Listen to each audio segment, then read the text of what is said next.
One, record.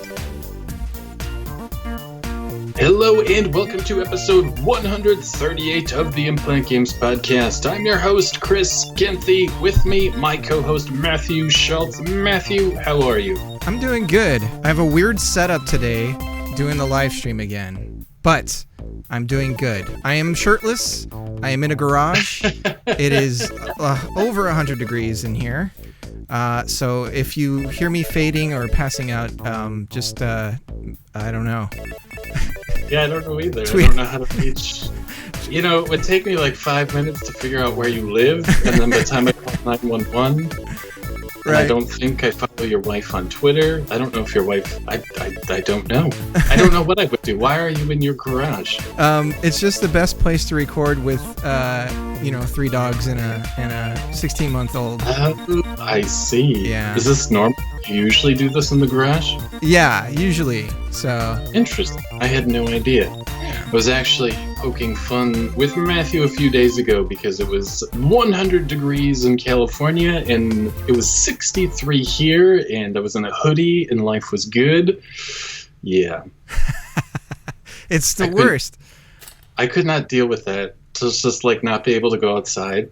I know. And I was just reminiscing about the days of wearing hoodies and how I miss that, because it just doesn't seem to happen anymore. Someday. Exactly. Circulation of the ocean water will stop, and then it will get cold, and then you can wear a hoodie.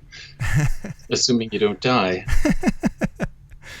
So what have you been up to these past 2 weeks? Well, I've been playing Detroit Become Human, which is like actually a recent game that came out. It's interesting. It's new. And so, does it sound like the PS4 and Xbox One? PS4 exclusive, I believe, actually. Oh, of course. Yeah. I forgot nothing ever comes out on the Xbox One. Yeah, so it's exclusive to that, and it's one of the, I don't know. You know how there's movies and directors that people kind of love to hate? It's one of those, like M. Night Shyamalan.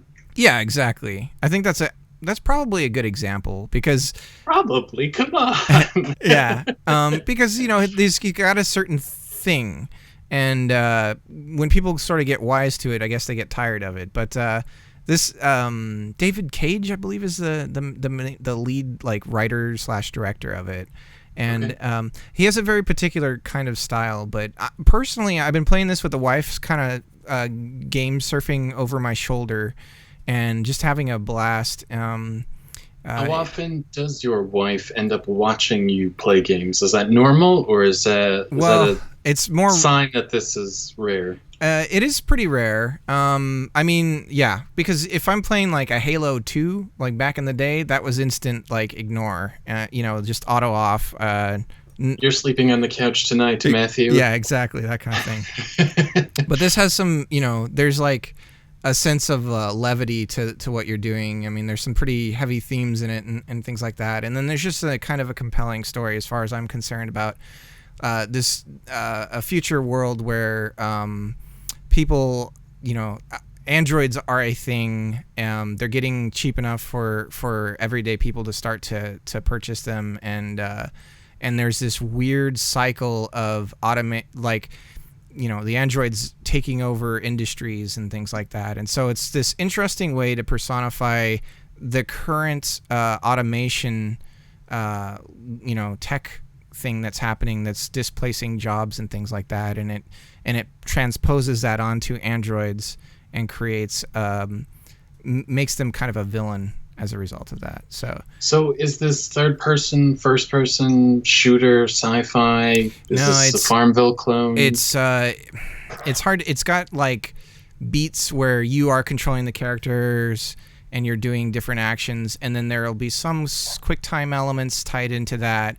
And so it's not a game where you're managing resources and flipping through inventory items and thinking about your strategy of how you're going to do a combo on something or whip a gun out and whatever. It's nothing like that. It's a much more story-driven game with some pretty heavy kind of stakes on it.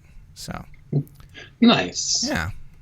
Do you know how long the game is or no? No, not yet. Well, the other thing too is the story forks out, so there's multiple, lines on it, and so you can end up playing quite a different few beats or versions of it. So it's kind of got like what was that movie with Will Smith and the robot? Yeah, a little bit. iRobot. Was it really called iRobot? Yeah, okay. Yeah. It was based off in name only. Really, it was based off of a novel by the same name. And then there was obviously Android's Dream of Electric Sheep, or whatever the movie was called, Blade Runner. Yeah. I guess that kind of whole concept is starting to come back a little bit. Yeah. So, been having a blast with that though. So that's like a real life, actual real game that I'm real new game. I played an Xbox One game yesterday. Really? I did, but it was the game I'd already played on the 360. I played through Limbo a second time. On Twitter, I saw a couple posts about Newegg selling the Twitter. Actually, a friend sent this to me as well. And on Newegg, they had the Inside Limbo combo pack for the Xbox One for $6 with free shipping. So I jumped all over that because I really enjoyed Limbo, and I'm like, well, I should play the sequel Inside, and then I just played through Limbo in one sitting. Because there's something really special about that game, and I'm determined to beat it with less than 5 deaths to get that achievement. But so, I don't think there's any difference between the Xbox One and the 360 version, though, other than the achievements. I think the 360 version has like only 100 gamer score things, and the Xbox One version has a full 1,000. Yeah. So Inside's the new one, right? Or is it the other way around? Limbo. No, Inside is the newer one. Yeah, and now you haven't touched that one yet. I played it for about 20 minutes just to get a feel for it. Ah, I see. Okay. So you control a boy. It's 3D instead of 2D, but it's still mostly black and white as far as I could tell. People tell me it's easier than Limbo, and based on what I played for 20 minutes, it seems like there's some more stealth elements as well. So no real thoughts on that, but I did play Limbo, and it makes me happy. Sweet. Man, that game really grabbed you, huh? Yeah, it's amazing. I've got to check it out. Have you not played Limbo? I haven't. I think I got it free as well as like a PSN deal or something along those lines, so I kind of have no excuse not to. And it's not a very long game necessarily, so. I don't even know how long it took me the first time, because I kind of did it in 3 sittings because I was just sort of playing it casually in between other projects. So I feel like the first time very well might have taken me like 4 or 5 hours. And then the last time was under 2. And I think like the speedrun world records are like 35 minutes. So. Wow. So is that a motorcycle I hear? Yeah, it's unfortunately the timing of Monday recordings there. Yeah, it's and then the trash pickup. Usually they come in the morning, but you might even hear a trash truck coming by. Nice. Yeah. And then I thought I would also give an update on my second channel that I started and began uploading videos to. Some just long plays to get all of my footage out there in a way that people can steal without me getting angry. So my Rambo First Blood Part 2 Master System long play is still under review. Now, if you remember, I got a copyright strike, and then I did a counter notification telling Studio Canal, I have nothing of yours in my video. This is an 8-bit video game, not your film. You have claimed this in air, and then the Google or YouTube or Alphabet told me, okay, this is a 10 to 14 day review, and I have not heard anything back since. So this is dating back over a month now. I think that was May 2nd when I submitted my counter notification. Yeah. Man. So and it's so odd. Well, it was manual. It wasn't an automatic detection. So, we already determined this company in the UK, they have their rounds. But I mean, there's dozens of these on YouTube. There's dozens of monetized long plays and non-monetized long plays of Rambo First Blood Part 2 on the YouTube. So I'm just sort of unlucky, I guess. Yeah. But I can start to see the frustration of people that maybe this is happening to them on their real content and not just a side project. But it is kind of like, I mean, it's not that hard. Like, Somebody just needs to look at it and say, no, this isn't your movie, approved, and I know. Studio Canal can then sue me, and we'll have a fun day in court. I don't know. Well, yeah, and that's really been my only concern with the whole, everyone's like, oh, the algorithm this, the algorithm that, is my concern is that because it's like this black box that they might not necessarily know exactly how it's determining certain things. But in this case, it's a copyright strike. Yeah, this is totally a copyright strike, so it's not really anything, algorithm, right? Yeah, but I can't. There's nothing. You don't know how many times this third party has done this to people, and there's no recourse. Like, I mean, I guess I could get a lawyer and to go through all that, but like a normal person can't do that. But like, there's just these rogue companies out there, that provide this copyright service. And, I don't really have a recourse against them other than just waiting, which is a little silly, versus the copyright holders, which have all the tools available to them in the world. And, they can quickly take down content with, no recourse for screwing up and wasting people's time. Yeah. It's very one-sided. I mean, I get it. Google has to protect themselves, and this is a way in which nobody gets sued and hurt, So, I mean, there is a plus to it. Like, there's really no way for me to get in trouble. Yeah. Well, and the whole thing is really not so that it's really so that YouTube doesn't get sued. And a lot of this is a direct result of way back in the day, the whole it wasn't Verizon, it was Viacom or something like that. It was one of those big Viacom sounds right. Yeah. And so and then you add on top of that the DMCA laws and things like that, and they just kind of have to do this to protect themselves so that they don't get sued, like they did way back with Viacom and that. I think there should be a fear that works both ways, though. I think Google should be, if you continue to make false claims, then maybe people should, the copyright holders should be afraid of Google. Right. Well, and honestly, you know what I mean? It should go both ways. It's got to go. I should be afraid to upload copyrighted material, but on the flip side, copyright holders should also be afraid of, not doing due diligence and having a real penalty. That fear of consequence should go both ways, and it's not both ways right now. Yeah, I agree with that totally. And I think that part of the problem is that no one stood their ground on it yet. As soon as somebody takes it to court, basically, and fights one of these guys, they're going to think twice about being so frivolous with it. But really, it's got to be somebody with the money and the time and the willingness. I think H3H3 sort of took something to court and won, but it wasn't against a big media company. I think it was just against another YouTuber, so not quite the same. Right. And that's a whole nother ball of wax. Alrighty, so California, 100 degrees, garage.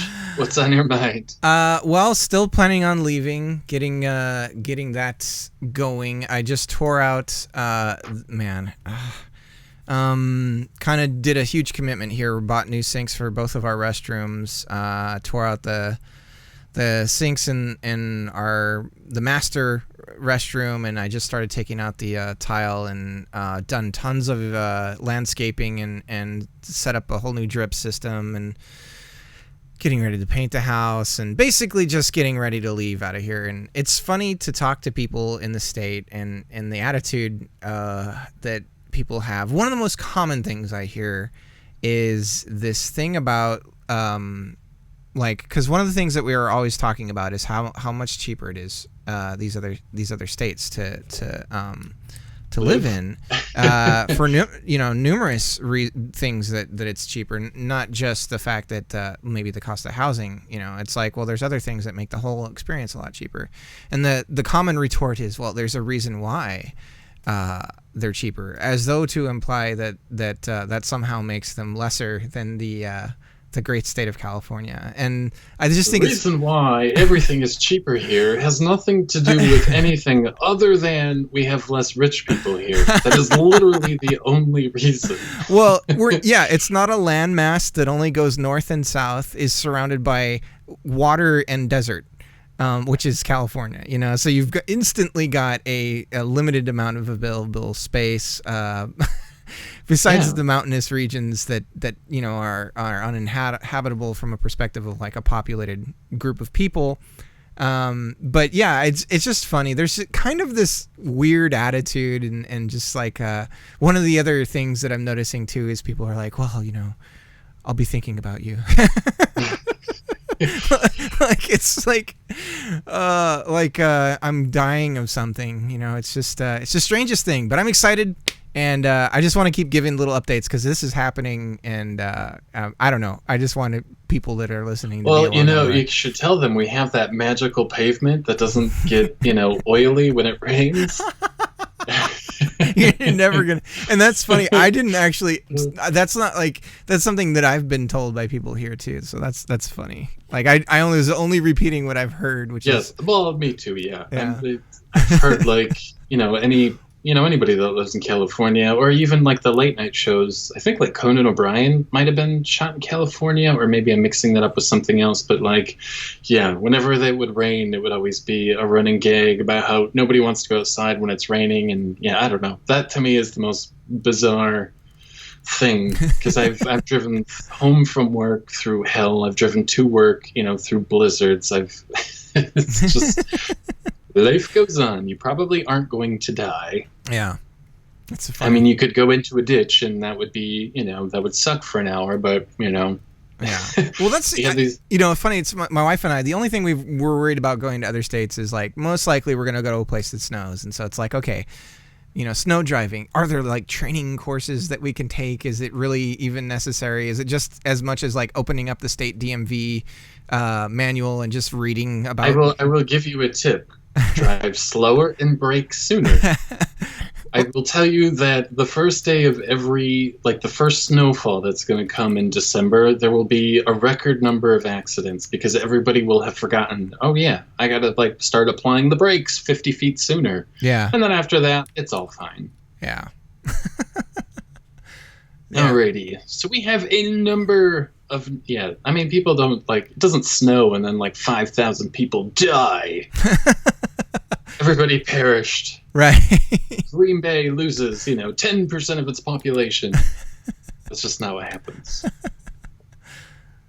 All right. Lots of news these past 2 weeks, so let's go ahead and start with the most perplexing story of the last 2 weeks, and that is the Atari VCS IndoGoGo hitting $2.2 million raised. So I'm in the same boat as you because you put this in the notes, but I don't know who, this is so much money. At first my alarm bells were ringing off, but the more I looked into it, I'm like, oh no, this is legit. This isn't anything, this isn't phony. The money seems to be real, but who's the people doing this? Who's So you did the math, and as of, I don't know, yesterday or 2 days ago, it was 8,588 backers for this project. Yeah, at over 2.2 million, and an average donation of $279 per backer. And the base console, if you just want the console minus the controllers and everything, that alone is $199. This is the Atari VCS, essentially a Linux box that plays emulated software, and then the other additive elements that they have detailed nothing about except for a little GUI thing that they've shown is that it'll also play other games. But I'm so confused about the market.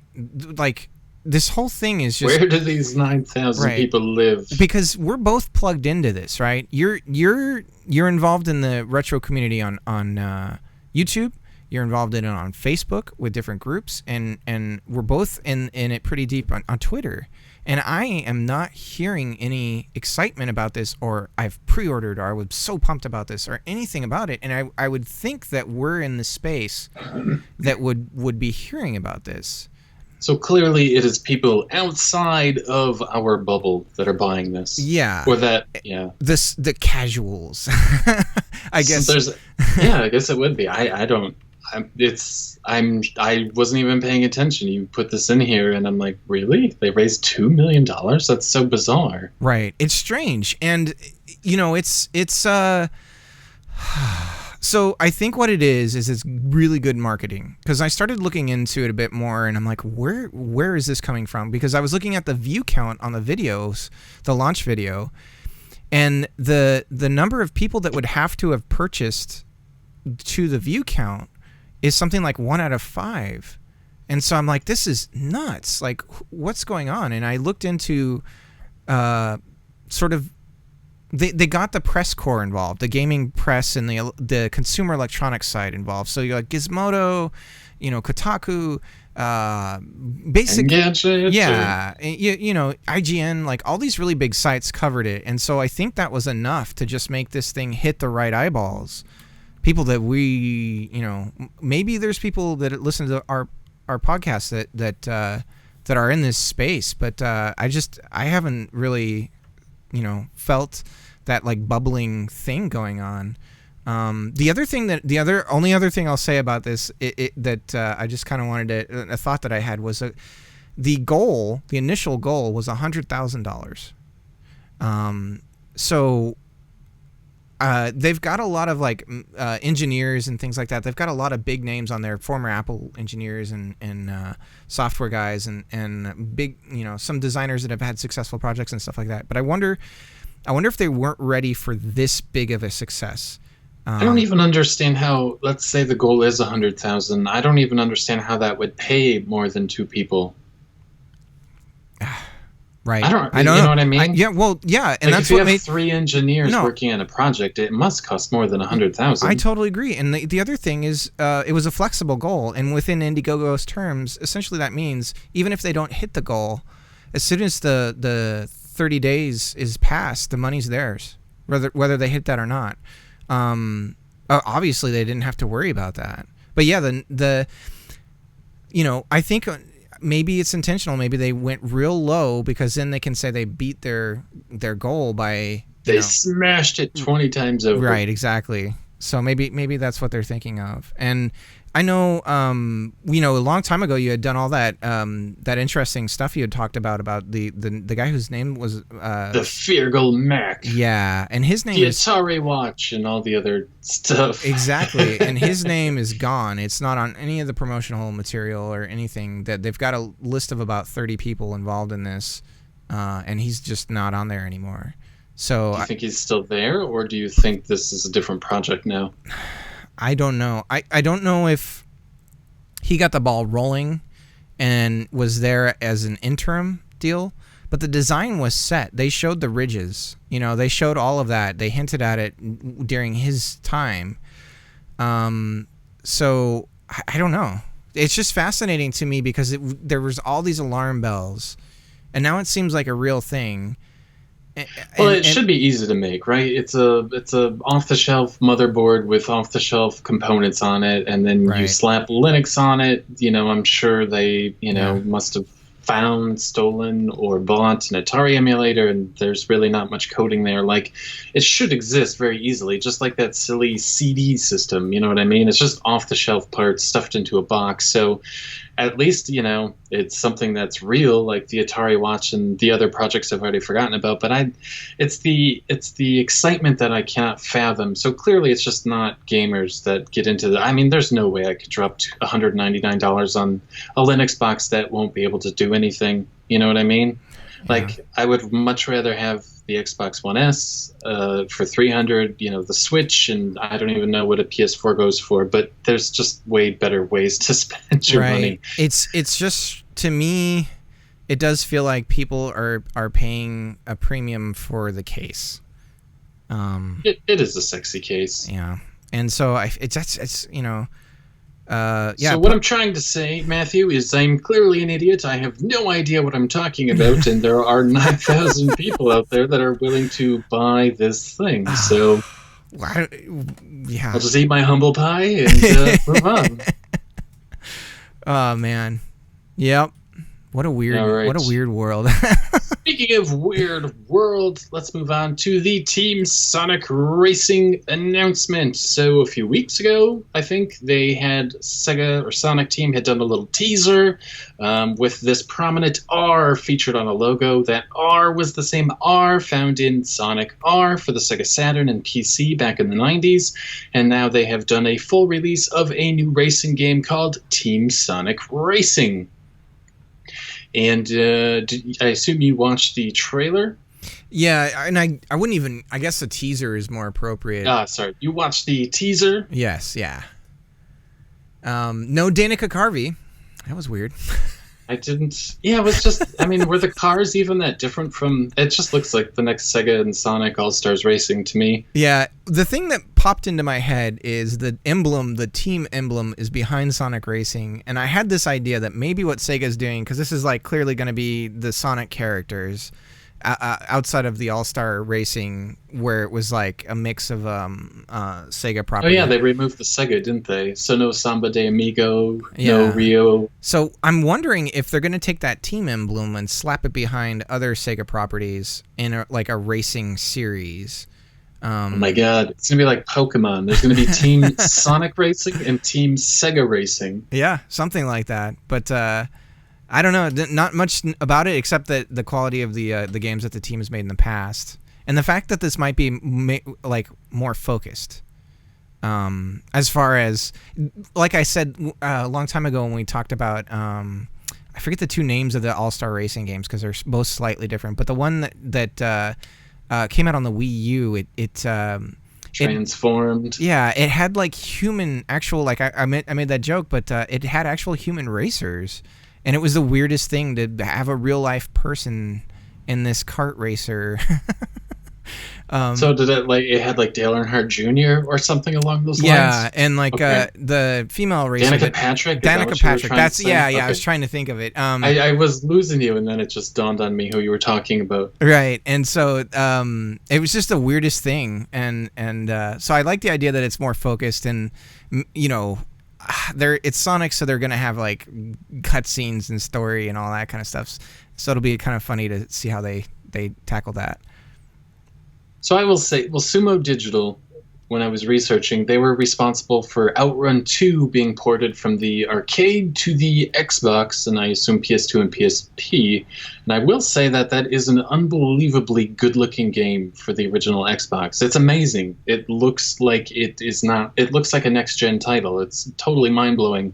And then obviously they've worked on other things, but the Sonic Racing games have been, those two games were well-received. I played the first one quite a bit and thought it was amazing, so clearly this will be an amazing game. The hype to me is the weird part. Why would you have this R when it isn't Sonic, racing on foot or anything different than what they've already done twice? So I just found that kind of curious. Even though the game will probably be amazing, it's just kind of like a weird... The expectation was kind of set in one direction, and then they didn't really live up to that expectation. Right. Maybe it's the old Flintstone powered vehicles, and they're actually using their feet to make it go. Could be. Yeah, right. So someone in the chat pointed out that this does not appear to have any Sega characters, and I don't think we said that, but this seems to be the gist of it. The Sega is gone. It is now only Sonic. Yeah, we'll see. I did not catch this when you had presented the show notes to me before, so I apologize, but you said there is a rumor, or there is going to be a Sonic movie, or there's a rumor there's a Sonic movie? Well, it's on the IMDb page, which I think indicates that it's an actual production. There's a named director behind it, who I looked up his IMDb page, and besides a few TV episodes, has no feature-length film experience. Which, who knows what that means? That's what is it? Uwe Boll? Is that who should make this movie? No, but the name of the guy from Westworld.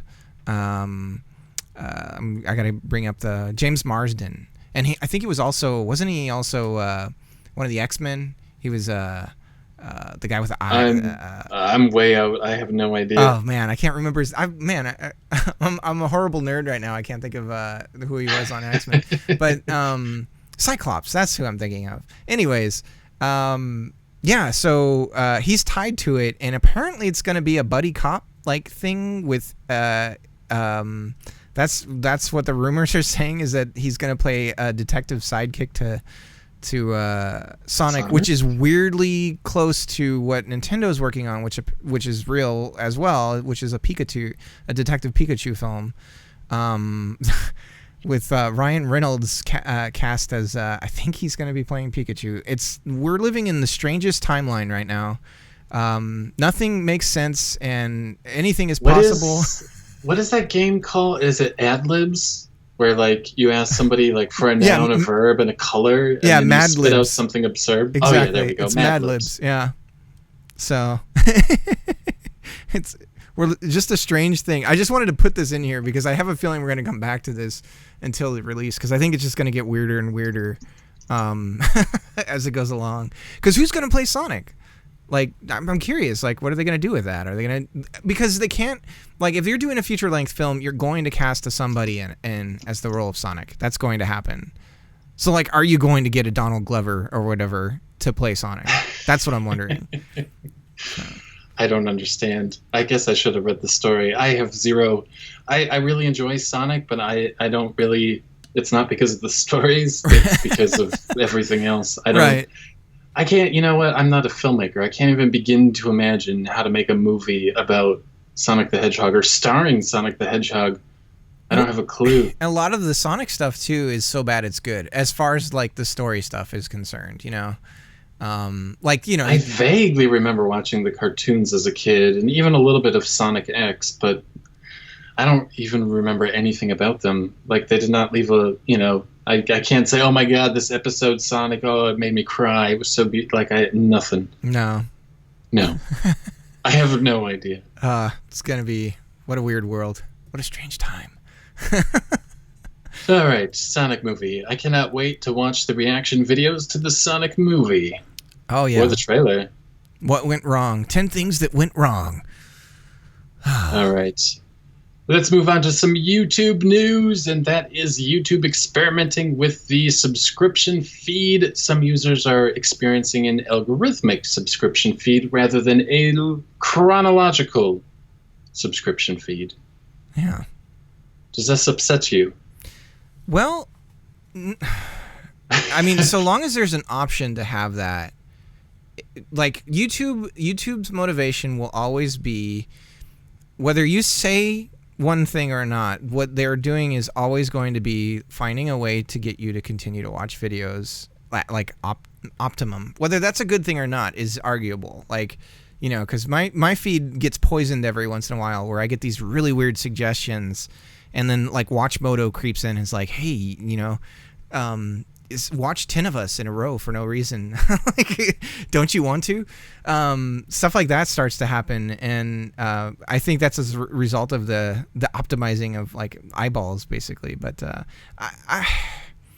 I do use my subscription feed, but I do not click chronologically through every video and watch it. No, me either. And you have never been able to, with the subscription feed, just watch it like a playlist. So I from a lot of that stuff, people do pick and choose what videos they want from their subscriptions feed. So if YouTube can figure out which ones you're going to most likely and put those at the top, why not let them? Especially if you subscribe to a ton of people. What do you think? I agree. Like, there's a channel I subscribe to, one that I'm actually a Patreon supporter of, on the Stick, who does the Same Name Different Games. So I watch 2 of his videos a month. I watch Same Name Different Game, and then he also does 5 Reasons to Own or Obscure Old Games, one of those 3 shows, 2 a month. And I don't watch anything else that he does. So I don't watch any of the streams, any of the Let's Plays or the recorded I don't watch anything else but those 2 things. So if YouTube is smart enough to just show me those 2 things and not, bury the other ones down 20 deep, it doesn't really bother me. I think at this point, like my Twitter experience is probably a lot better because I'm not seeing all the things I would scroll past or that would upset me in the first place. Facebook, honestly, I just hit chronological order. I didn't even know how to do it until just now. Like, I really don't, it doesn't bother me. I guess in a way, I can understand why some people, well, people get upset about anything or pretend to be upset about anything, but it does seem like the homepage, like, YouTube has 3 tabs, right? Home, trending, subscription. Like, I don't really understand if the subscription feed isn't like your subscription feed, and now it's going to be different than what's the point of the homepage? Right. So it does seem a little redundant and odd. Well, I think it's really just emulating the way that Facebook and Twitter, they go, okay. They all went through this. Right. That you're following these people and you're skipping, we know based on your scroll speeds and where your mouse is hovering and things like that, you are not reading these tweets or these following or paying attention to what these particular people are saying when they say these particular words or whatever. And so they go, okay, how can we glue you to the screen? And one way to do that is to optimize the things that you do look at and put those up at the top. So as a consumer, like, you got to ask yourself, is that, I think for the if you're, so dedicated to watching every one of the videos that comes out in a specific order, YouTube's not even good for that, really.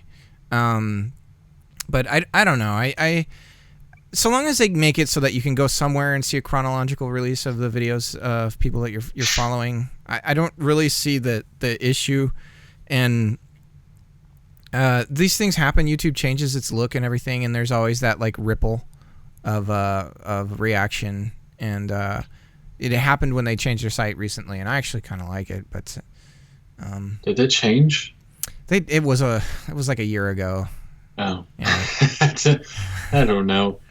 But I mean, I almost exclusively use the YouTube app on my phone to watch videos because I don't know. It's just for me a much more convenient experience, and I don't know. I don't know why I do. But that's how I do it, so any changes don't really matter to me at all, to be quite honest. I don't know. I get why people get upset when they can't have things their way, and I don't know, for me personally, if my content is better than everybody else's, then any changes like this should help me, because it should be easier for people to find my stuff. So it's difficult for me to be upset with what the current situation is not good enough for me personally. So pretty much any change should only be a positive for me, and it's hard for me to get upset with that thought. Yeah. And I don't know. I think you pointed out the fact that I think this would be good for if you're an up and comer and you strike gold with a format or a style of video, and YouTube has this in place, it's only going to help you get the eyeballs that need to see you. If you're getting, when somebody watches your video and you're getting those, people stick around and watch the whole thing, and you're up and coming and they subscribe to you, and now they hit their subscription feed, and maybe you don't do videos that often or whatever, boom, your video pops up, you get those views that you weren't, you might have just kind of gotten lost under the radar. So I think it's a good thing. So yeah, pretty much, honestly, the adpocalypse last year was the greatest thing that ever happened to my channel, and I will just keep changing things. I'm not afraid of the algorithm changing at this point. Yeah. Who knows? Maybe a year from now I'll be like, the algorithm smashed my channel and now I quit. Who knows? But no, I think any small YouTube channel should be... Oh, man. Let's see. What did you just message me? I'm sorry. Oh, no, it's okay. It just sounds like I'm getting you on the external mic. I'm worried that maybe you're capturing on that right now. Let's see. I'm not capturing on the external mic, no. Okay, sorry. Continue. No, that's okay. So I will continue. No, I think smaller channels should embrace and be excited about any change that has the potential to, not keep them in the current rut they're in. Yeah. And I keep, people like PewDiePie should be afraid of change. Yeah. And I see people climbing. I see people, I see up and coming people get huge very quickly still. So it's still a thing, It's not damaging that, which I think is the kind of the thing that people cling to when they hear about these changes. So I agree. Yeah. Onward. All right. Last news story. Intellivision Lives. Tommy Tallarico will relaunch the 1980s console. That should say computer. I copied that from VentureBeat.com. He's going to relaunch the entire 1980s? Damn, that's bold. Yes, the entire 1980s console would come back. No, I have zero. Well, first, there was something really funny in the interview that he did, like his little, he must have had a press call or something. And that was basically saying this won't run Netflix and this won't do 3D, which I thought was really charming. Because he was basically saying, like, this is not some stupid project that's going to compete against, he was just being realistic. Like, I just want a box with an emulator on it that plays some Intellivision games, and that's kind of like the whole point of a clone console, in my opinion. And it just seemed to hit the right tone right off the bat, which I thought was cool. Yeah. So I guess Tommy Tallarico, the famous, I know him mostly for being a really good composer for Virgin Games and maybe Shiny Entertainment, I can't remember, back in specifically on the Sega Genesis. One of the first Western folk to make the Sega Genesis hardware sing. Because most of the best music on the Sega Genesis up through the first 4 years was all done in Japan, and then the American-developed games usually had some really crappy sound that I didn't like at all. So he was kind of like the games that he worked on, I want to say, the Terminator on the Sega CD doesn't really count because that's a CD, but I think he did like The Lion King and Aladdin.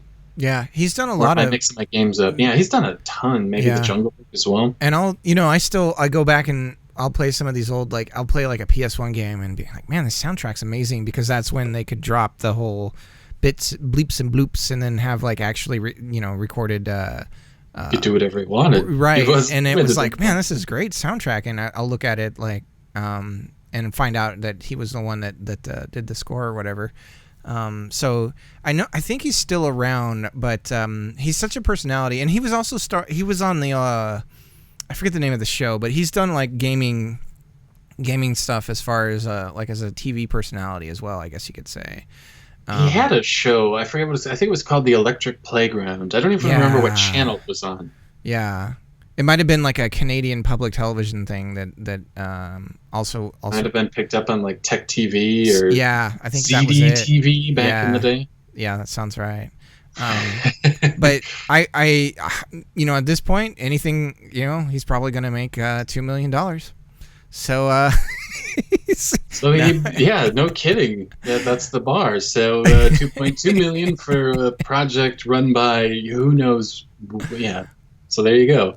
No, I think he actually owns the company or owns a large enough stake in it where he can do whatever he wants. But yeah. It's a good name attached to what seems to be a logical project. I just wish I had more experience with the Intellivision. I think it came out, it was before I was born, so I sort of understand now how people don't really care for the NES or Genesis if it, released 5 years before they were born. Yeah. I was not born before 79, I will tell you that. So you've got something cool, and the people in the stream are going to see it. So, the people I've talked about it on the podcast a couple of times, but I finally am ready to share it with the world, and that is my full Xbox set. And I prefer to say full Xbox set over complete Xbox set because I don't really think it's possible to have a complete Xbox set at this time.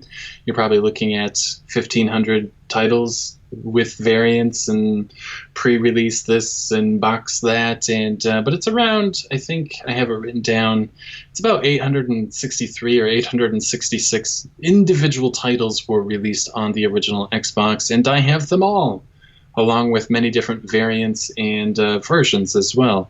And I finally decided to post that onto the Twitter and the Facebook because I'm working on a video involving the full thing. So I wanted to kind of get a picture out there and see what that would look like on social media. And so that was kind of neat to have 500 or 600 likes and 100 retweets and a million people, saying this is insane. Oh my God. Xbox Australia reached out to me and asked if they could have permission to use my photo and God knows what. So it was kind of neat and exciting.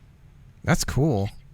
But the reason and I'm not a very good collector. In fact, I ended up, I don't know how many games are on the shelf exactly. It's like 870, 875. Someone in the chat is noting there was I could have segued. There's an Intellivision Lives released on the original Xbox, and I have it. So I'm not a very good collector. So out of the 870 whatever games, about 48 of them needed to be resurfaced. They wouldn't be read by my Xbox. 2 games, the 2 laminated layers were coming apart, and so I had to get I actually had to buy 5 games that, I had to buy them a second time. Yeah. So 2 delaminations, 2 cracks where I was just like, must have been at the tail end of the journey and just stopped caring. I was just looking up, that's the right game, shut case, get to the counter. So 2 crack discs, and then weirdly enough, I had 1 PAL game. I had a US box of The Hobbit, but the disc was PAL. Oh, man. So I have now replaced those 5 games. I'm still waiting on a local shop to resurface those 48 games, and so I can finish testing them all. And what I'm doing is I'm actually testing every single Xbox game ever released to see what the actual output resolution is. Wow. So are you updating some sort of record somewhere, some official website? I have it. I might put it on the website. I might make people view the video for 3 months. I have no idea. But I wrote it all down. I have everything except for those 5 damaged discs and those 48 that need to be resurfaced. So I have tested over the last 2.5 weeks about 830 Xbox games. And you said what was it, like over 50, right? It's somewhere below 100, though. It's going to land at 49 or 50. Right. Support HD, real HD, not upscaled, not some sort of weird trick. Honest to God, real 720p. 2 games actually support 1080i. 3 games have fake 1080i. I have no thoughts on Panzer Dragoon Orta. I've never played it. So that's just... No, hold on a sec. So there are not 1,047 games available for the Xbox. That is something people read out of Wikipedia. It's not correct at all. In the chat. Everything with the Wikipedia lists as far as Xbox games goes is completely wrong, and it's just wrong. So don't repeat what you hear out of a video from Metal Jesus Rocks. It's not 884. The Wikipedia list is wrong. Everything you've ever read about Xbox games in its library is wrong. It's interesting that happens, and I feel like how do you get the definitive number? How do you correct these? Because a lot of that information is. And some people do some voodoo math where they'll include, Japanese titles, and they'll just mix the numbers up and things like that. But it's fascinating to me that there is no official resource for like the legit. It's weird that Xbox or Microsoft haven't done it. So let me ask you this. This is how I did it. Yeah, if that's your question. Yeah, exactly. That's going to be my question. So there are some awesome Xbox communities out there on Facebook, of all places, because people that are younger than us don't tend to be on forums like Atari Age and Sega 16. These communities... I can't post a link on your chat. So I actually reached out to the Xbox community asking, I need a list. There has to be a list somewhere. And I was able to procure from 2 people their personal collection lists. So one of these had over 1,300 games, and that was of all territories. And another list had over 1,000, and then that's how I began. So I took the largest list, and then I removed all of the... Actually, no. Well, yeah, so I removed all of the Japanese games, I removed all of the European games, and then of what was left, I then ran those titles through both an eBay search as well as the Moby Games website, which is an awesome database, and was able to weed out a few more games that are listed as US, even though they were never released in the US, and then actually added a couple of games as well. There's a couple of obscure soccer games that were released in North America for some reason. And then after that, I have a personal list where then I started to get rid of all of the special editions, all of the double packs, all of those types of things, and kind of separated them from the list of Xbox games. So, like, there was an Outlaw Golf or Outlaw Volleyball released in a combo pack with like There's a lot of that on the Xbox too. A lot of the Star Wars Tetris combo, and then there's a Star Wars Tetris Project Gotham Racing combo. There's Sega GT with Jet Set Radio Future. There's a sports game one where there's 2 sports games released as a combo pack. Yeah, the tennis one with yeah. And I actually have all of the Black Label combo packs too. So that's how I'm getting. I'm declaring in the United States there were 860. Well, there's 863 Black Label North American games, plus the 3 Burger King games, putting us at 866. And then I do own quite a few of those combo packs. And Morrowind, the Elder Scrolls Morrowind, was released as a Game of the Year edition that had some extra content. And then not only that, it goes even farther because there's 100 Platinum editions, and some of those Platinum editions have 2 different cover variants. One is like the greatest hits best of, or best of greatest hits after it already had a greatest hits, and it just goes on and on and on and on. Like all of the Dance Dance Revolution games had a boxed variant, so you could buy the game separate or with the dance pad. Yeah. The karaoke games, there's at least 3 karaoke games for the Xbox. All of those were sold. I don't know if they were all sold with a microphone, but they all have microphone variants.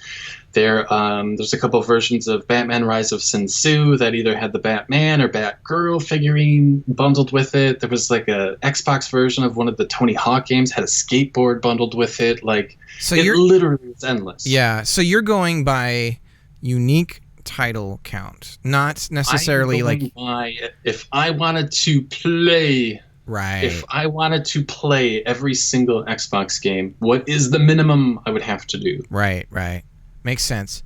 I notice on the right hand side, bottom right of the photograph I'm looking at right now, there's appears to be a Steel Battalion controller.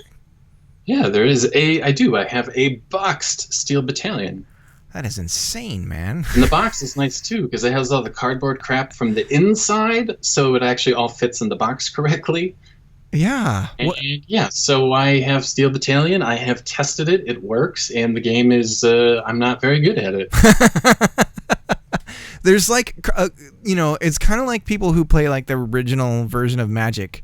There's a group of people that get together and with the controllers and stuff, and they have like little things. I think. Well, I don't know about the first game. The second game, they both might do System Link. I'm not even sure. The second game was online only, and I think online only and or System Link. But yeah, I think you could have LAN parties with this thing. Yeah, that's man. That's if I ever come over to your house, that's going to be set up for me and waiting. It is. The pictures don't really do it justice of how obnoxious it is. Like, it literally is huge. And I don't know how, like, I would need to buy a desk and put it in the game room just to be able to play it comfortably, because it has the 3 foot pedals as well. Essentially, if you're on a yacht and it starts sinking, you empty that box out, and that's what you're going to be holding on to. No, you flip that thing over and you use it like a boat. You just surf it. Yeah, Leonardo could have made it if he had that, and the Titanic ending would be completely different. I found all sorts of cool stuff. I found that, the transparent green Duke controller, which is pretty rare. I have a couple of dance pads. The Konami dance pads I seem to see at Goodwill all the time, so I decided to buy 2 Xbox Ones, because where else are you going to find them? A random... Yeah, there's a green thing on the bottom. It might just be something in the room. Oh, that's the Silent Scope gun. Oh, yeah? The Silent Scope Complete, which I think is 3 games, was released on the Xbox. Yeah. So I do have the Silent Scope light gun as well. Yeah, all sorts of random things I found. Well, that's awesome.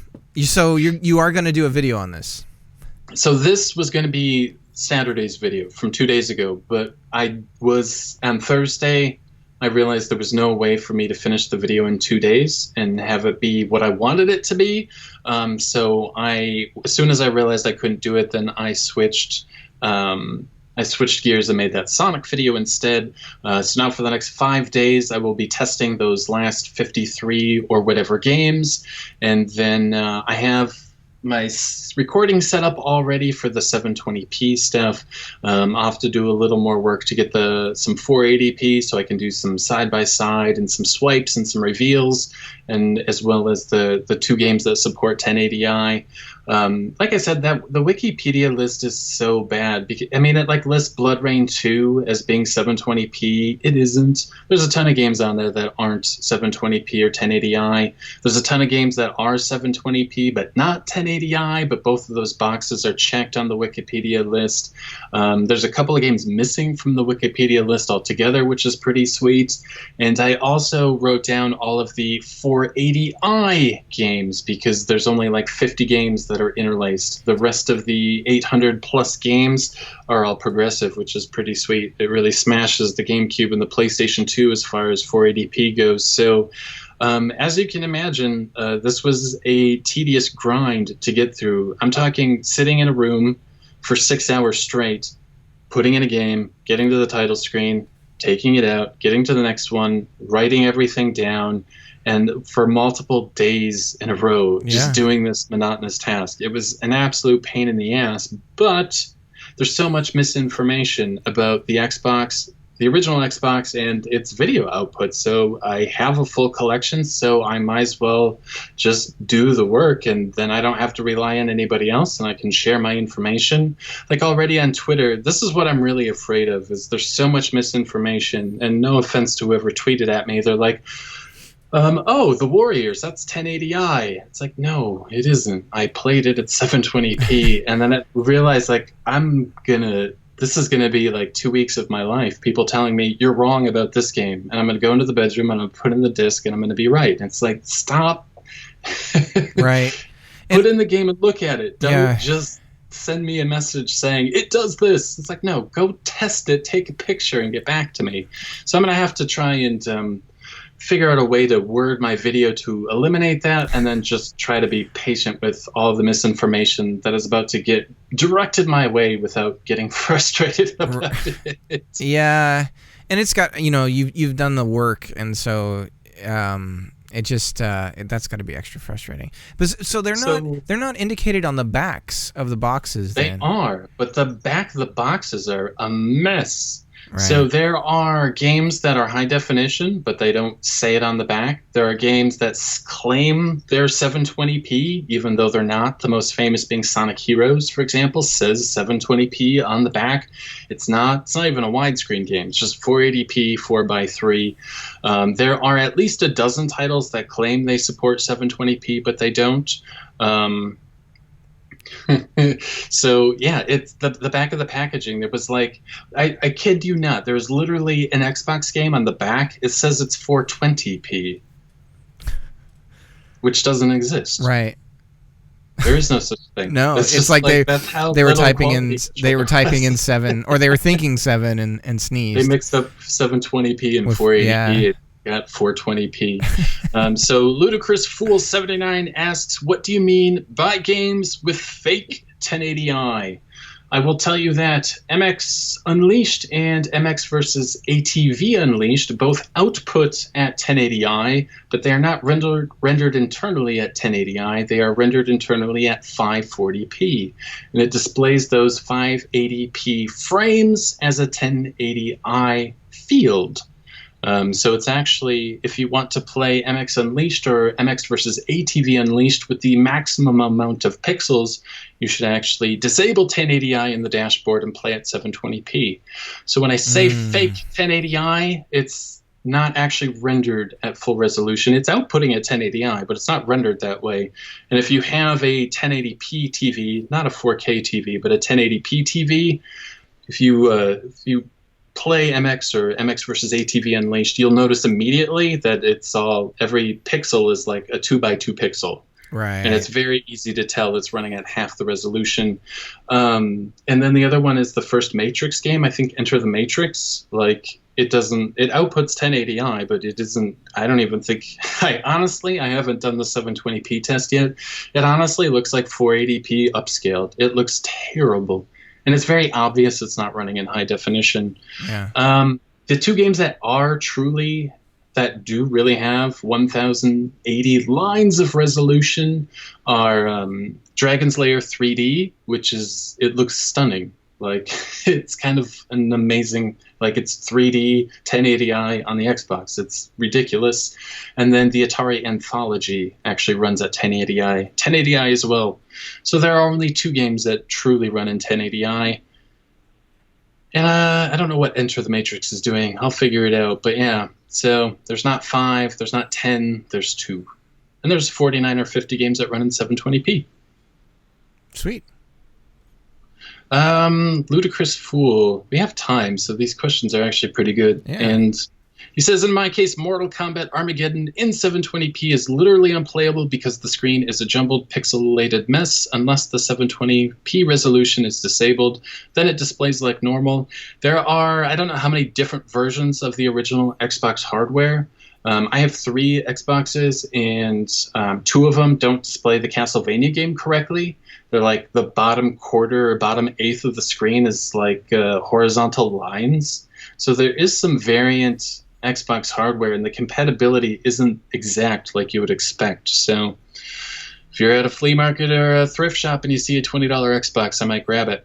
Because, yeah. So that leads me into the next thing that I learned about the original Xbox. Oh, I should talk about it. So I have a Mountain Dew Xbox. Are you familiar with the Mountain Dew Xbox, Matthew? I am not. It is this neon Mountain Dew green Xbox, and it's kind of amazing. I don't know what it goes for on eBay these days, and I actually bought one from a local shop. I was in there, and just by chance, I asked him, do you have a Mountain Dew Xbox? And he said, actually, I have a broken one in the back. I'm like, oh, well, I would buy a broken Mountain Dew Xbox. And he sold it to me for the very reasonable price of $60. So let's search for Mountain Dew Xbox on eBay. I did, sidebar, I did have a Do the Do t-shirt back in the day, which automatically, yeah, there's definitely an age gap right there where if you know what I'm talking about, then we're cool, fist bump. Otherwise, you're young and I feel really old.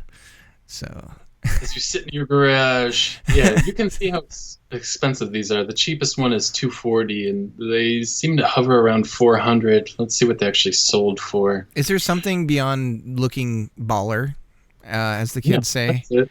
Is it? That's it. It just looks sweet. This is cool. Yeah. So, all right, so here's one that actually went to auction. Yeah. 206, and then the next, buy it now to 250, 202. Yeah, the Xbox, like as a piece of hardware, and I've mentioned this a lot, and it was so. It was used, it was modded so much. It's so prevalent. The modding is so prevalent that, and the box itself is so heavy, shipping it, that adds so much to the cost of it, at least $50 to ship that thing because of its weight. It's going to become very rare. And then you add on top of that the drive failure. And then the hard drive issue, like all of those elements make this thing. It is one of those consoles that is dying at an accelerated rate compared to other consoles during that generation. So if you find one that's working good and everything like that, hold on to it. I would say personally, because why do I have a little wrench by my name? Am I a moderator? I did mod you. I did. Nice. Sorry, this is all new to me. But yeah, it's just one of those things. It's a console that and it's so finicky, man. It's so finicky. Well, here's the thing that I learned. So I had to remove the guts of this Mountain Dew Xbox, so that I actually had the two. It was, I think you need a Torque 10 and a Torque 20, or a T10 or a T20. I don't know what these bits are called. Screwdriver, which I happen to have for some reason. And it comes apart pretty logically, but 3 of the caps in there had exploded upward and got acid onto the bottom side of the exposed circuit board of the DVD drive. So the acid from the cap actually ate through the bottom of the DVD drive. That is nuts. So it probably wasn't even the laser or anything that died. It was these exploding capacitors. So that all those innards went into the garbage, and I had a spare black Xbox, took all the guts out of there, stuck them in the Mountain Dew Xbox, and I could see there were motherboard revisions. Like the working Xbox had some daughter boards on it that the Mountain Dew Xbox did not, but all the connectors for like the buttons and the controller ports and stuff were all the same, so it all fit right into it.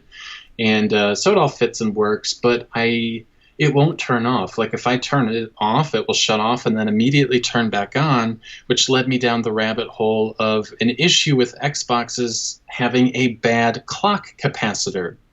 That if you ever turn on an Xbox and have to set the clock every time you unplug it, sort of like a Dreamcast, this clock capacitor has died and is probably leaking capacitor acid all over the motherboard. So I guess when that goes, you're supposed to just get rid of the capacitor and just not have a clock capacitor, and then you just have to reset the clock every time you play your Xbox. Yeah. But certain older versions of the Xbox, and then obviously this one is modded. The one I used for the show is unmodded, weirdly enough, but my other 2 Xboxes are modded. I must have like an old version of whatever hacked software, and because it's older, it runs into this bug where it just keeps rebooting over and over and over again. So I'm going to have to figure out, 1, how to remove this clock capacitor, and then 2, how to get a later version of the Microsoft dashboard on it so it will actually turn off. And then hopefully with those 2 things, there is a way to have my remaining 3 Xboxes last as long as I do. So I have a Mountain Dew Xbox, a transparent green Halo Xbox, and then a black Xbox, and I don't ever want to buy another one, to be honest with you. I feel like the Halo map packs, if you have the physical discs for those, the Halo 2 ones, might have the... Do they have an update? I think they do. If I remember back in the day. If any of the Xbox fans listening, if there is a retail Xbox disc that will update my dashboard and remove mods, let me know. I would love to unmod all of these because, Matthew, I own every game, so I don't really need to download any. Yeah. I mean, at this point, it's possible that somebody has like a image of the hard drive, and if you could plug that into an older computer, you could possibly flash, a clean quote install of the Xbox. But I have no idea how the hardware and software interplay at all. Yeah, it's a weird machine. It's because it's so close to a computer, It is, yeah. It's a computer. Yeah. I mean, they all are now, but the Xbox was the first to not be afraid to just be a computer. Someone in the chat again said holding both triggers and then clicking both thumbsticks while connected to an HD AV pack will force 480i games to run in 1080p. I wasn't able to get that to work on the 2 Xboxes I tested, so if there's something more to that, let me know. Cool. Matthew? Yes. Lastly, the open source scan converter. Yeah. An undocumented feature is it actually will support 720p as well over component. And with a little bit of tweaking and a little bit of finessing, you can get the 720 output on the Xbox to look pixel perfect like it was HDMI. I shared those pictures on Twitter and Facebook if you hadn't had a chance to check them out. But Man, the OSSC is a real giant pain to use, but it is insanely useful. And even better because it's just 720p analog to 720p digital. There's no weird timing issues, so this worked perfectly with my Elgato with no issue. Yeah. That's pretty sweet. I mean, I love that you've like taken the time to learn that thing, and have become this like sage. It is. If you're interested in the OSSC, a lot of people, and I found this with the FrameMeister right away, people just use their FrameMeister, they never touch a setting, and they just let it be. Oh, no, yeah. Same thing happens with the OSSC. Yeah. They plug in their Sega Genesis, they set it to line 3x, 4x, or 5x, and they never touch it again. Man, there's just so much more to both of these devices. That, I mean, I know it's not for everybody. I know people go to Best Buy, buy a TV, turn it on, and never play with a setting, and like that's okay. It's just like, but if you drop, right? It's like people buying like a prosumer camera, because everyone, all the big YouTubers use that when they record themselves, and then you can tell it's just out of focus the whole time, and they're doing the shallow depth of field because it looks pretty, but they don't know much about composition or whatever or anything like that. But if you're going to drop that kind of cash, then you definitely want to spend a little time to get to know the hardware that you've got. Especially like, I still remember when I plugged in the Wii and started futzing with the alignment of the pixels or whatever they called it in the FrameMeister, and I got it to I got everything to kind of lock in perfectly. Mm-hmm. And it is markedly different. It's still, you plug, you do the component through it and it still looks good, but when you get it right, it is, come look, like you've got to show somebody, because it's like amazing when it locks in and all the, everything lines up. And it's crazy the kind of like mad scientist thing you've had to do to get it to, for everything to be right.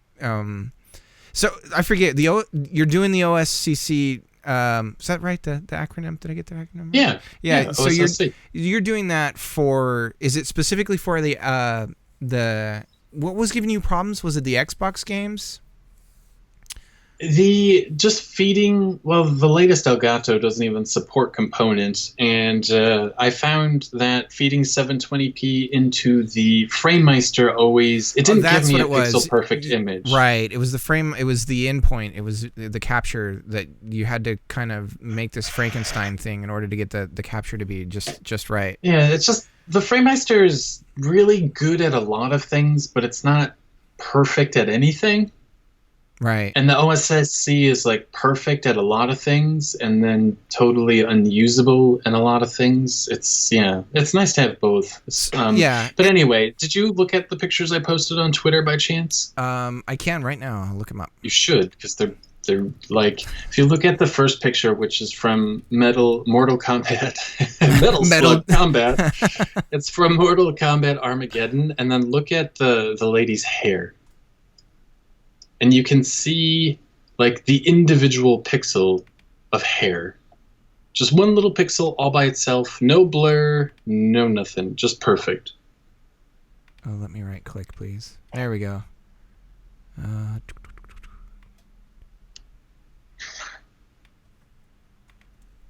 Is it slow? It's being stupid. I don't know how to fill dead air. Oh, yeah. I see it. You see what I'm saying? Yeah. You cannot get that level of sharpness with just a FrameMeister.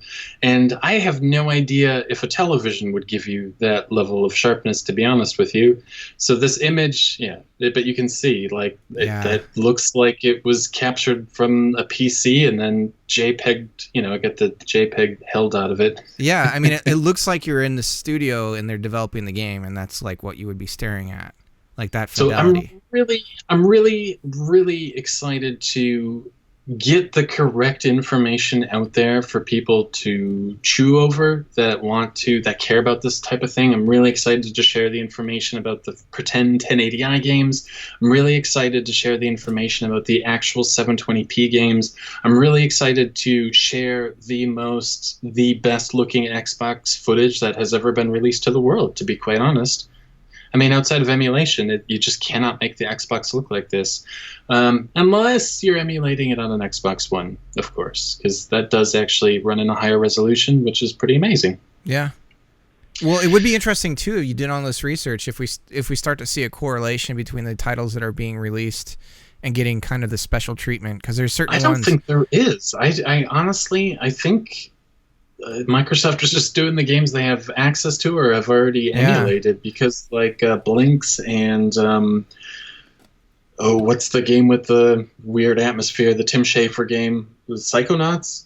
Like those are just regular old 480p games, so they're doing neat stuff to make them run in higher resolution. But to me, it's the fact that this 2001 box can do 720p when even the Wii, released in 2006, could not do it. Yeah. So that's kind of amazing. All right, let's move on to our streaming picks. It looks like we both have some YouTube picks, and I will go first. All right. We have both watched this video. It is called Noah Antwiler Down the Rabbit Hole. And I forgot to write down who made the video. But this reminds me of like an old this reminds me of like the old VH1 series, like Where Are They Now, or whatever those shows were called that were all over. It's by Frederick Knudsen is who made the video, but it's called Noah Antwiler. The show is called Down the Rabbit Hole. But it really reminds me of like Where Are They Now, where like, you know, you find these like old stars and you find out like, you know, they're flipping burgers at McDonald's, or they're running a car dealership, or they're just doing something totally unexciting. And that's what this felt like to me. It was like, oh, this is like being a teenager not caring about these Where Are They Now topics, and now it's about things that I actually care about. Right. Well, and I kind of appreciate, you know, it's got to be, because this dude watches a lot of the work of the person that he talks about. Oh my God. Could you imagine the research? So Noah Antwiler was famous in the pre-YouTube days. Most famous in the pre-YouTube days. He was known as the Spoony one. Yeah. So what is it? What really? I'm really curious, because you had sent this to me, and I'm just I talked to you through chat about it, but I'm really curious about like what, because this seemed to definitely be something that kind of this particular story intrigued you a lot. Like, what was it about it?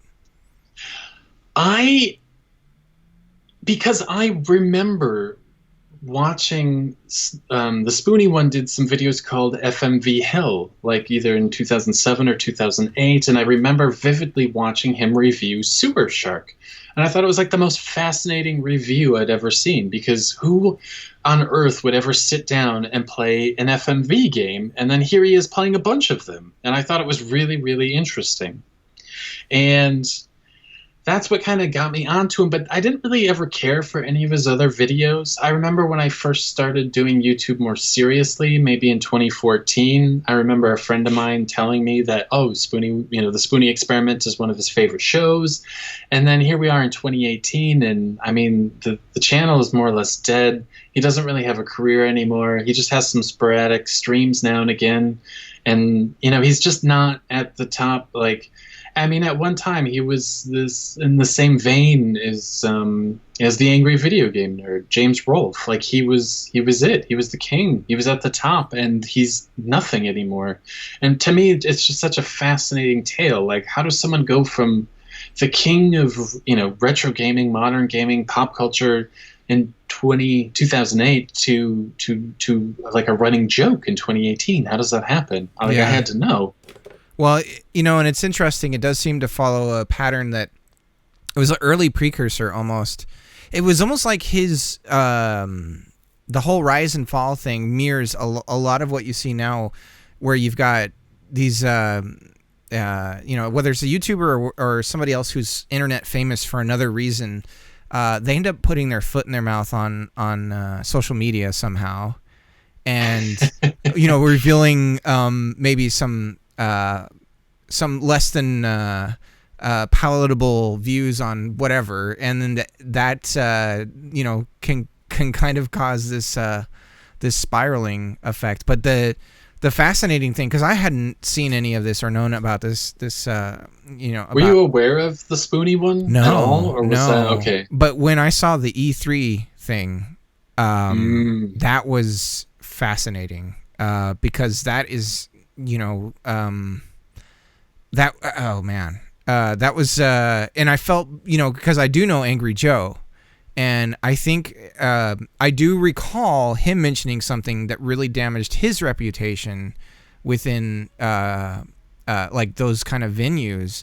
And he was standing right next to him when he sort of went wild. Basically, he kind of fanboyed angrily about a game that he was disappointed in. And poor Joe's just standing there, wondering when he should walk away, because it seemed like a shtick at first, and then it was genuine, and it just kept going. And it was, God, what do you call it? That it was just that moment that like changed everything. Yeah. So he went from a guy that was the face of gaming. He went to panels. He got to be at E3, and then he's like Pauly Shore. Just one day, everybody stopped caring. Yeah. Well, and that's the crazy thing is, it seemed like he was getting a lot of second chances too, and then to throw together, to do like the crowdfunding thing and then actually make that happen. It's like you have a base, I don't know. It's almost like because at his peak, I mean, he got up to $5,000 a month on Patreon very quickly. So he clearly had a dedicated fan base when he tried that, and then it almost to me seemed like self-sabotage. I don't know. Yeah, everything about Noah Antwiler, the Spoony one, is fascinating. And I think we watched this a couple of months ago, but I kind of wanted to just let the channel Awesome Stuff die down and just talk about it on its own. And I've actually watched all of the Down the Rabbit Hole episodes done by this Frederick Knudsen guy. And it's not just YouTube celebrities. He covers all sorts of topics that have nothing to do with YouTube whatsoever. And except for the most recent one, which is about something called the Final Fantasy House, they are all excellent, and I would strongly recommend you check them out. And if you were like me and watched any of the Spoony One's content in the early days of internet video, this is just it's super interesting. And then if you just like, documentaries, you should check it out. It's amazing. So Down the Rabbit Hole, Noah Antwiler, check it out. Sweet. So I've got a streaming pick. And what is your streaming pick? So anybody who listens to the podcast knows I have this weird I am always recommending Game Developer Conference talks, and this is another one. And it's a classic game postmortem, where they talk about what went right, what went wrong with the game that was released.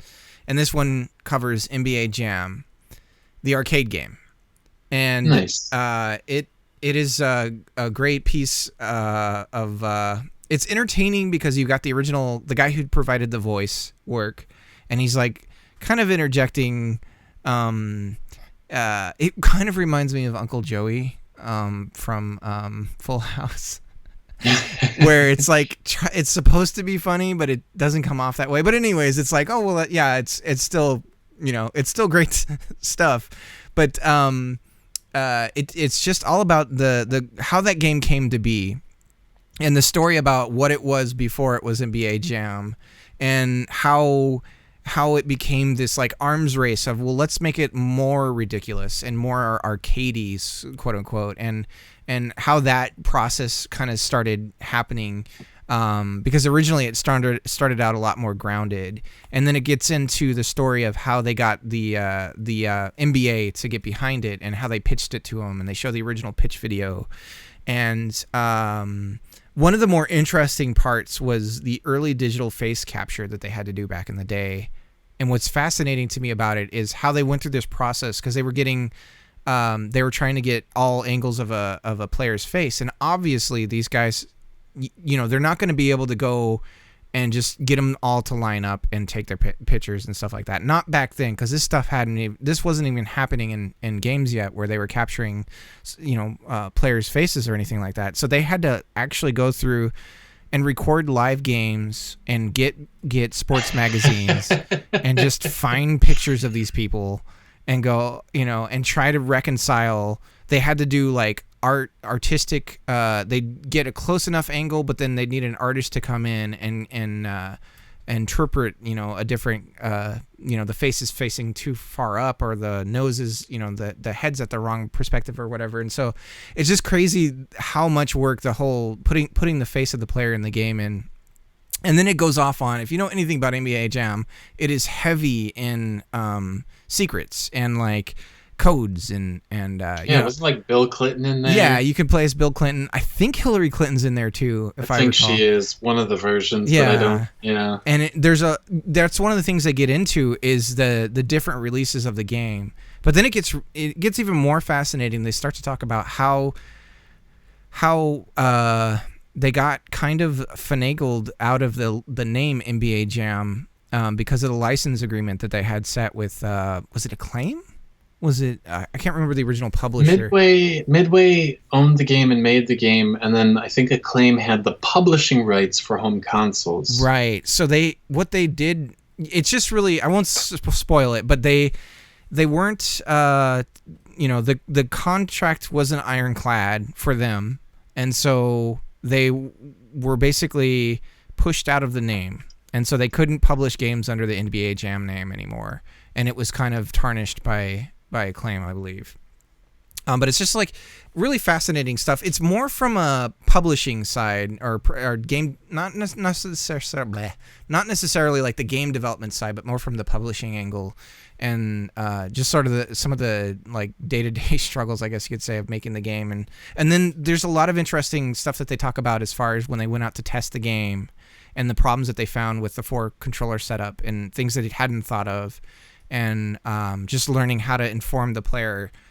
Somebody would put it just doesn't matter. I don't want to get too much into the details, but it's just a really great listen to, because it's it's one of the few that they actually talk about an arcade game as well. So there's some interesting thoughts and insights to that industry as well. So definitely, I totally recommend it out. And anybody who's interested in that kind of stuff should check it out. Classic game, Postmortem, NBA Jam, and Down the Rabbit Hole, Noah Antwiler, both free on YouTube, which is free. Which I guess, as I think about it, is probably why it will never die. Because Netflix and Hulu and everything else costs money. Yep. And free is good. All right, let's move on to the cheap games segment of our program. Collecting games can be expensive, but it doesn't have to be. So we're going to talk about 2 games that cost $10 or less and are absolutely worth your time.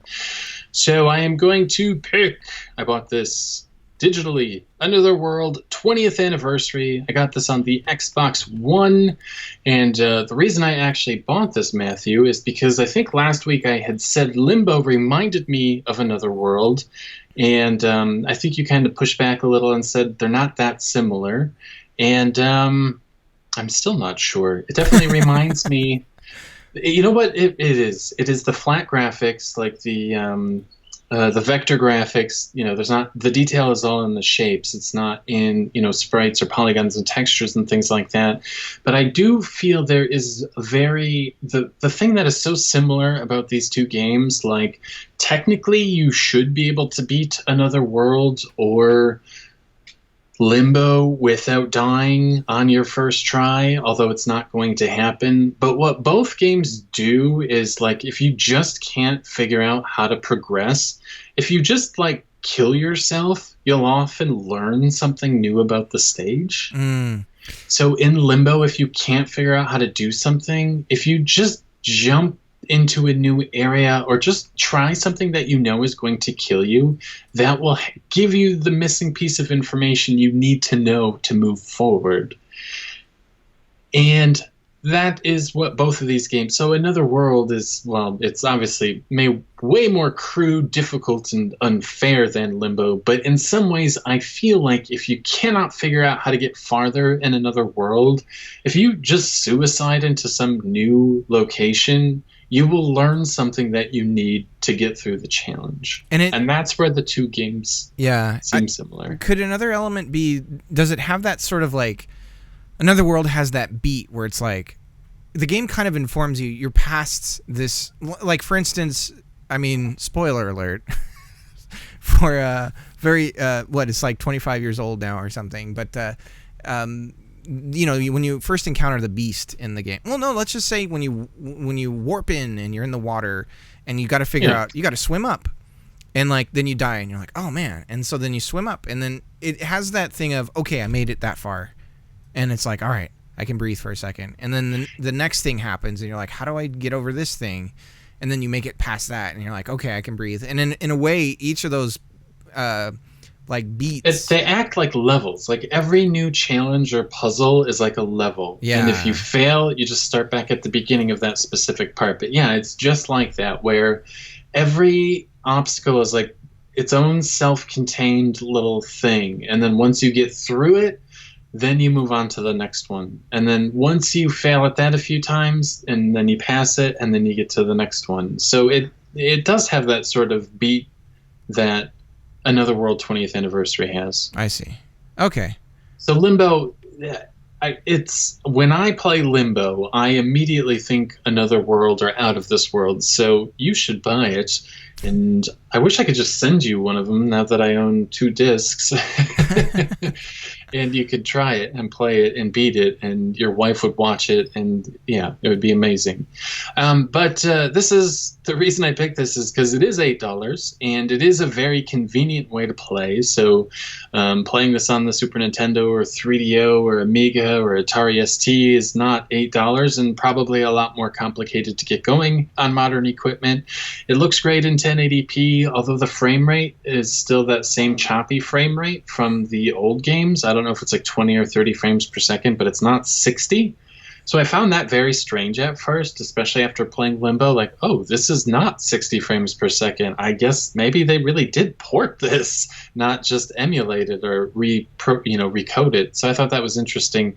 And then it's filled with a lot of options as well. So it has the original sound. It has the CD music sound from the 3DO and the Sega CD. And then it also has a brand new soundtrack as well. So it also has some different resolutions. So I think you could make it look and sound exactly like the original Atari or Amiga version if you really wanted to. But I love this game. It is so dated and clumsy and silly, but it's also so wonderful, and that if you play Another World, you will realize how many indie games draw inspiration from Another World. It's absurd. It's just such an important piece of gaming history, and I just think it's lovely. Yeah, I agree. It's definitely it really, at the time especially, it really captured the imagination, and it was unlike anything, at the time. It was new. It was literally unlike anything that existed before. Yeah. Like they invented a new way of animation for video games. I mean, it's just stunning. Yeah. So you have this wonderful gaming history recommendation, like this watermark, this new watermark in gaming history. Well, we need some class, and then we need some ass. So my recommendation is Summer Heat Beach Volleyball for the PlayStation 2. Now, if you look at the back of the box, it definitely is of its era. The description on the back refers to, I want to say it says hotties, but it also... is that a beverage? Sure. So I mean, at the time it could say that it was the only beach volleyball game for the PlayStation 2, and I don't know that it was released on other consoles. Well, it wasn't released in the U.S. on the Xbox, I'll tell you that. Yeah. Oh my God, what if it was? I guess I have a list I can check. Oh man. So sound familiar. Yeah, so it's definitely a guilty pleasure. It's you think of like Dead or Alive, and it would make sense that it would be a PlayStation 2 exclusive in the sense that it's like Dead or Alive was I believe was like kind of the Dead or Alive beach stuff was like Xbox. Dead or Alive Extreme Beach Volleyball? Yeah, so that was like Xbox. And so this isn't really. So this is trying to trick you essentially because it's a really good volleyball game as far as I remember. I mean, I might have rose-colored glasses or something, but it's actually a decent volleyball game. You're going to want to turn off the music because I believe, if I remember correctly, it plays only 2 tracks and they're both Kylie Minogue, and the songs from the 90s or early 2000s that you would think of, and but it is actually a decent volleyball game. My wife and I used to play it all the time and have a blast. And it has that, like, the good sports game. It's easy to pick up and play, but then there's there's like hidden depth. Yeah, there's another level to it, and it has that. And so I'm recommending it. It's $8-ish bucks. There's rippled chest dudes. So it's not just girls. It's not just those hotties. Exactly. But it's a legit game. It's like a decent game. And so, I'm going to recommend it just because it's not a lot of volleyball games out there, that, one can think of. And so, I just throw that out there as a recommendation. 3 on the Xbox. There was Dead or Alive Extreme Beach Volleyball, Outball Volleyball, and Outball Volleyball Red Hot. Yes. I've literally never... We played the hell out of Dead or Alive Extreme Beach Volleyball back when I was in my teens and 20s. We played a lot of Dead or Alive as well. 2 on the Dreamcast and then 3 on the Xbox. And then, of course, the volleyball game. So I remember, like, it wasn't a great game, but it was fun enough. It was entertaining enough. But, like, I've never played this game in front of my wife. I almost feel embarrassed. Well, she would look at me like, you dirty man. Yeah, I mean, it does. It feels, yeah, it does. And, like, I've got a daughter now, and it's just like, ooh. Daddy? What are those? Alrighty, so check them out. Another World 20th Anniversary on, I would assume Xbox One and PS4, but maybe it's on other things as well. And then Summer Heat Beach Volleyball on the PlayStation 2. Awesome. Matthew, I think we've reached the end of the show. Yeah. All right. That is going to do it for today's episode. If you'd like to leave a comment or question, hit us up on Twitter. I am at Implant. Matthew is at Cricket, KRIKIT. Use the hashtag IPG Podcast. Otherwise, leave a comment on Facebook.com/ImplantGames. The website, ImplantGames.com. Someone said, don't be embarrassed about it. Wait till you're 35. Until next time, guys, have a great 2 weeks. All right. And stop.